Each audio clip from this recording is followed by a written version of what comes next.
Et puis, Hippocrate a dit, il était sur son île, il avait voyagé dans toute la Grèce et même partout, en Égypte, à 17 ans, il est allé voir comment, la médecine égyptienne était faite. Et puis, si vous voulez, il s'est dit, si je reste dans mon île de Kos à faire la médecine comme ceci, bon, on l'appelait bien sûr quand il y avait une épidémie, parce qu'il y allait, mais il sentait que, parce que les médecins n'avaient pas de cabinet à l'époque, ils se déplaçaient, on les appelait.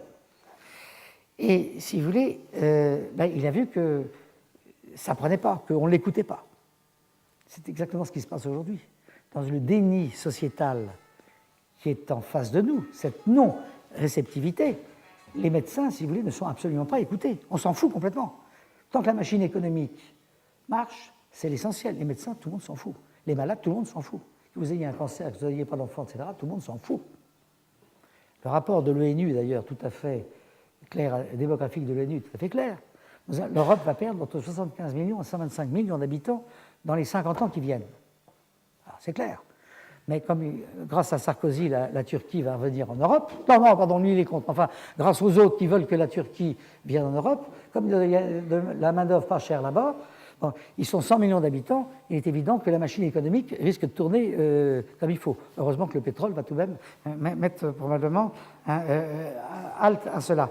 Mais disons qu'on est dans cette idéologie-là qui est de dire que l'économie prime l'homme, et donc les maladies, on s'en fout. C'est pour cela qu'à un moment donné ou à un autre, le problème devient politique. Du temps de Pasteur et du combat mené par Pasteur, c'était Pasteur, à l'époque, on pensait que les maladies venaient du corps. C'était si vous voulez, une idée qui provenait du Moyen-Âge avec une mauvaise interprétation d'Hippocrate, car Hippocrate n'a jamais été à la base de la théorie des humeurs qu'on lui attribue. C'est à son gendre Polybe que l'on a attribué, en fait, qui a dit que les maladies venaient du corps. Hippocrate a dit que les maladies venaient de l'environnement, de la nature. Ceci est essentiel. Et Hippocrate a été le premier à opposer nature et culture. Ceci est essentiel. Nous avons dans l'humanité deux bagages. Nous avons la nature, c'est la biologie, c'est notre corps. Et nous avons la culture. C'est tout ce que nous pouvons penser avec notre cerveau, tout ce qui est dérivé de la pensée ou de la perception esthétique, si vous voulez.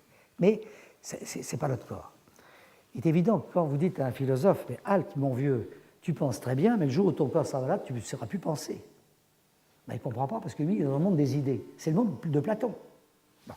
Or, aujourd'hui, qu'est-ce qui se passe? Nous avons des idées, mais c'est notre corps qui devient malade, qui est malade. Or, on ne va pas aller très loin. Même si on a des grandes idées, quand le corps est malade, on ne va pas très loin. Et les médecins, cancérologues, je suis bien placé pour le savoir. Quand le corps ne fonctionne plus, on a beau avoir les plus grandes idées, ça ne va pas très loin. Donc, si vous voulez, il est évident que du temps de Pasteur, le combat était simple. Car Pasteur n'a pas eu de combat politique à mener. Car c'était l'environnement naturel qui était en cause. Les microbes sont dans la nature. Donc le politique, il a dit, bon, écoutez, messieurs les pasteuriens, Pasteur, grand bonhomme reconnu, hygiène, vaccination, précédant les antibiotiques. Et qu'à cela ne tienne, on va faire un ministère de la santé, hygiène. Et puis comme il s'est transformé en ministère hygiène d'abord, santé après, santé sociale à partir du moment où après la dernière guerre, il y a eu cette distinction entre la gauche et la droite, ouvriers, prolétariat, patronat, qui est bien sûr une distinction qui n'existait pas avant. Je vous rappelle que nous avons fait la révolution en 1789 avec 3 partis politiques et non pas 2. Vous aviez la noblesse, le clergé et le tiers-état. Il y a une évolution, maintenant nous sommes à 2. Et je dis que notre évolution maintenant, c'est de devenir à 1. Car qu'on soit de droite ou de gauche, nous sommes dans le même bateau. Et que si nous continuons comme cela, nous allons vraiment couler. Alors quand j'entends des gens qui veulent ramener l'écologie à la droite ou ramener à la gauche, je ne dis pas qu'il n'y a pas des nuances. Attention à ce que je dis.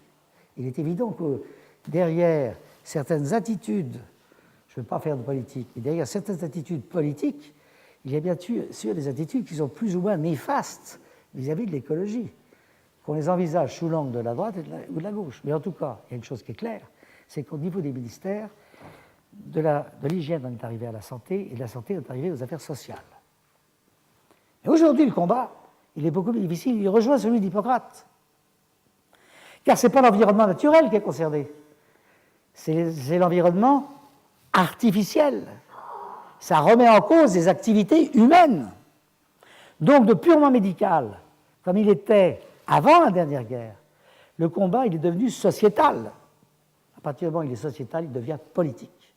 Et quand Hippocrate dit qu'il faut mettre la médecine dans la cité, je dis, et donc il y a les deux sens au terme prévenir, qui est, certes, éviter que les maladies apparaissent, mais par ailleurs, qu'il y a aussi le fait d'informer la population des risques qu'elle encourt.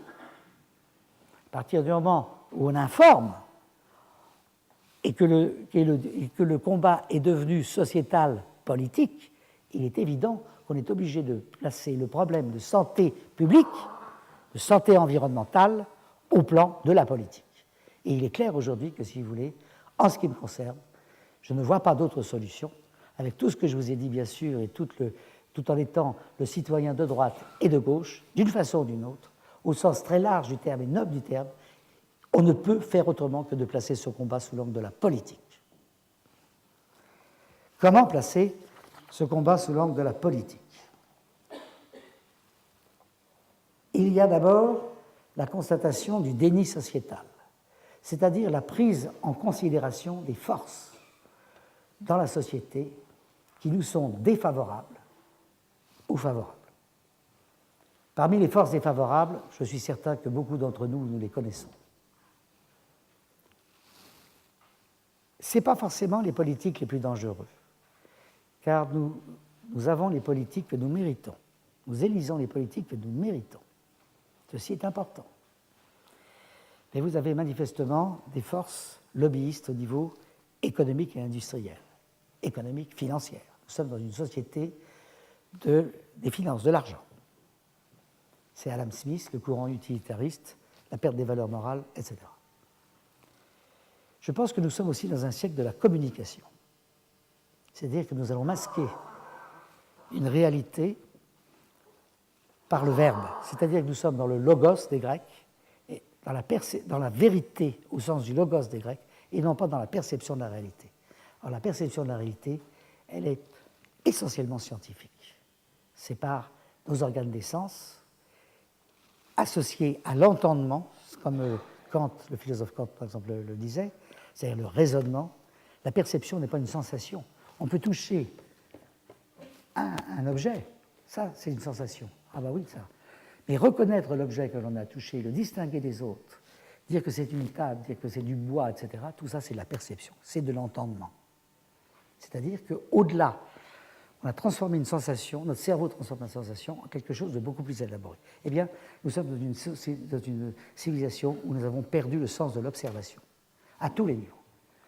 Nous n'examinons plus les malades, les médecins n'examinent plus les malades. Ils sont derrière leur ordinateur en train de tapoter des choses. C'est à peine s'ils écoutent les malades, ils n'examinent plus les malades. Nous sommes donc dans une société qui a perdu le sens de la perception, en général.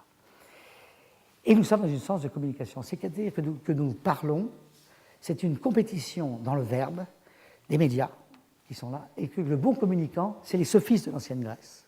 C'est-à-dire que les gens qui parlent bien, qui vont arriver à convaincre, on est capable de retourner, si vous voulez, une idée. D'ailleurs, la politique est devenue pratiquement une science de la communication, c'est-à-dire qu'on va faire une campagne purement de communication pour avoir des voix. On va essayer de convaincre. C'est hérité des sophistes. Et quand on parle, eh bien, on n'observe plus, on ne voit plus, on ne perçoit plus. Et même quand on perçoit quelque chose qui est grave, mais qui n'est pas politiquement correct, on va le dénier. C'est pour cela que nous sommes une société de déni. Quelles sont les autres forces en présence? Eh bien, vous avez, je le dirais de façon générale, une démission des intellectuels. La démission des intellectuels. Une vacuité philosophique énorme. Les philosophes que je rencontre, et Dieu sait si je rencontre actuellement, même les plus engagés, sont dans le passé, ils ne sont pas dans l'avenir. Autrement dit, ils ont l'impression qu'avec les idées, ils vont tout résoudre et que l'histoire va se répéter à nouveau, qu'il n'y a pas de problème, on va trouver la solution. Et ils disent, les scientifiques, vous, à vous de trouver. Et les scientifiques, je peux le dire, ne trouveront pas la solution s'il n'y a pas une véritable révolution. Il y a une perte du courage politique. Il n'y a pas de courage parmi les hommes politiques d'aujourd'hui.